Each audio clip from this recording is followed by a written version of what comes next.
Caminho, Verdade e Vida, de Francisco Cândido Xavier, pelo Espírito Emmanuel, editora FEB. Auxílios do Invisível.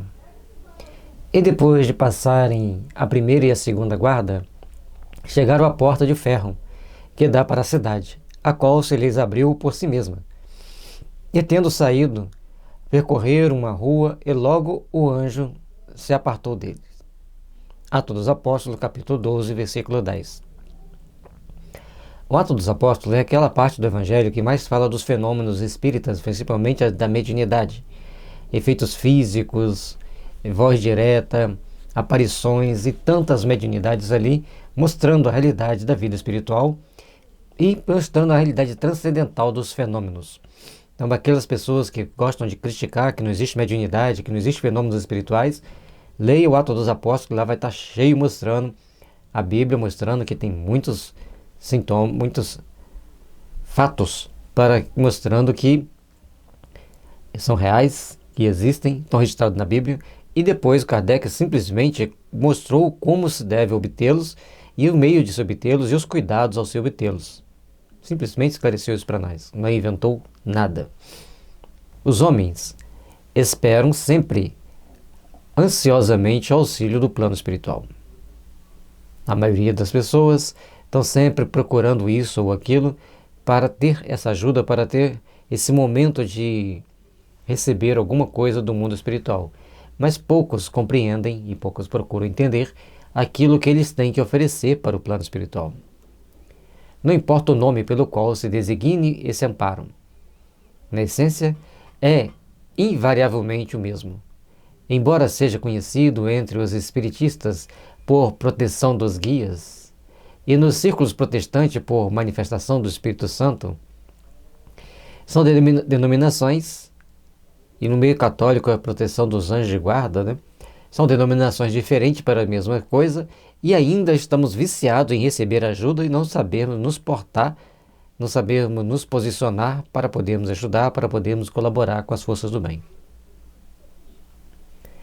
As denominações apresentam interesse secundário. Essencial é considerarmos que semelhante colaboração constitui elemento vital nas atividades do crente sincero. Ser sincero, nós vamos ter essa colaboração. Então, a colaboração tanto constitui um elemento vital nas atividades do crente sincero, tanto a colaboração do mundo espiritual para com os trabalhadores, quanto dos trabalhadores para com o plano espiritual. Então, todos nós temos que estar sempre atentos nessa nossa posição, nessa nossa postura, para estarmos construindo intimamente mecanismos de ação que faça com que nós sejamos sempre em sintonia com o bem, em sintonia com os nossos amigos espirituais, com aqueles que realmente nos querem bem, e a gente ajudando a eles, eles nos ajudando nessa simbiose de colaboração, vamos estar edificando as forças do bem em nós. No entanto, a contribuição recebida por Pedro no cárcere representa lição para todos. Pedro estava preso e as portas vão se abrindo e ele vai saindo naturalmente, como se nada tivesse acontecido. Eu fico pensando, coitado do guardinha que estava lá de plantão na hora que Pedro fugiu, na hora que fosse lá procurar, cadê ele? Saiu, como que ele saiu? Você não viu? Deve ter tomado boas chibatadas. Mas é importante lembrar que o processo, ou não, né? O processo evolutivo de cada um de nós é marcado por uma sequência de fatos. E todos nós temos os cárceres para aprendermos as lições do amanhã. Todos nós estamos presos em um emaranhado de situações para começarmos a aprender as lições de amanhã. E somente assim nós vamos construir e edificar essas bases sagradas do amor que nos impulsionam, que nos fazem estar cada vez mais empreendendo as luzes do amor e da paz em nossa caminhada. Sob cadeias pesadíssimas, o pescador de Cafarnaum vê, aproximando-se o anjo do Senhor, que o liberta, atravessa em sua companhia os primeiros perigos da prisão, caminha ao lado do mensageiro ao longo de uma rua. Contudo, o emissário afasta-se, deixando-o novamente entregue à própria liberdade, de maneira a não desvalorizar-lhe as iniciativas. Para tirá-lo da prisão e caminhá-lo até uma posição segura, lá estava o anjo do Senhor, ao lado do grande médium do amor que tanto trabalhou para edificar o Evangelho nos corações humanos. Pedro foi o bom senso, a representação máxima do bom senso entre aquele grupo de discípulos. Ele ponderava, ele sabia mediar as situações. Em todos os momentos difíceis, ele buscava a saída mais equilibrada possível. Pedro, então, recebe essa bênção de sair da prisão, ser ajudado por esse anjo, que ia ter um local seguro. Depois o anjo deixa ele seguir, para que ele tome as ações, as atitudes mais necessárias à conquista de si mesmo, para valorizar as atitudes, as atividades que ele tinha que fazer dali para frente. Essa exemplificação é típica. Os auxílios do invisível são incontestáveis e jamais falham em suas multiformes expressões, no momento oportuno.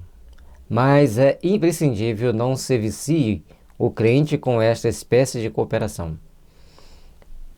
Todos nós temos o nosso auxílio do invisível, temos nossos auxílios do plano espiritual, dos nossos protetores, dos nossos mentores, das equipes do bem, vamos dizer assim. Mas não podemos ficar viciados em essa ajuda sempre, porque nós temos que fazer a nossa parte, agir com sabedoria e agir com determinação naquilo que nós precisamos realizar, para estarmos construindo intimamente a nossa força de sabedoria e a nossa força de vontade de construirmos, edificar o bem onde quer que estejamos. Aprendendo a caminhar sozinho, usando a independência e a vontade no que é justo e útil, convicto de que se encontra no mundo para aprender e não lhe sendo permitido reclamar dos instrutores a solução de problemas necessários à sua condição de aluno.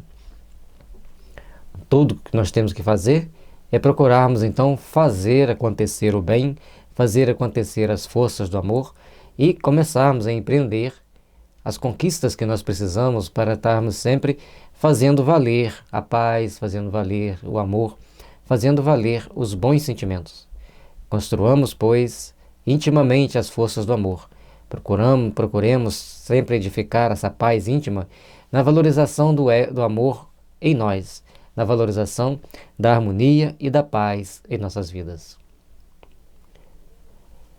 E depois de passarem a primeira e a segunda guarda, chegaram à porta de ferro, que dá para a cidade, a qual se lhes abriu por si mesma. E, tendo saído, percorreram uma rua e logo o anjo se apartou dele. Quantas portas nós já passamos, por quantas guardas das trevas nós já passamos, protegido pelo nosso anjo de guarda, pelos nossos protetores. E a gente muitas das vezes se sente sozinho, injustamente, porque sempre eles estarão conosco, nos ajudando, nos amparando, nos intuindo. Mas nós precisamos ter discernimento para sabermos o caminho escolher. Precisamos ter discernimento para não deixarmos as fantasias adentrarem em nossa alma. E podemos, então, com mais firmeza e convicção, seguirmos o caminho da luz, o caminho da iluminação interior. Caminho, Verdade e Vida, de Francisco Xavier, pelo Espírito Emmanuel, editora FEB. No site da FEB Editora você encontra este e muitos outros livros que estão como pérolas de luz, iluminando nossos caminhos para a eternidade.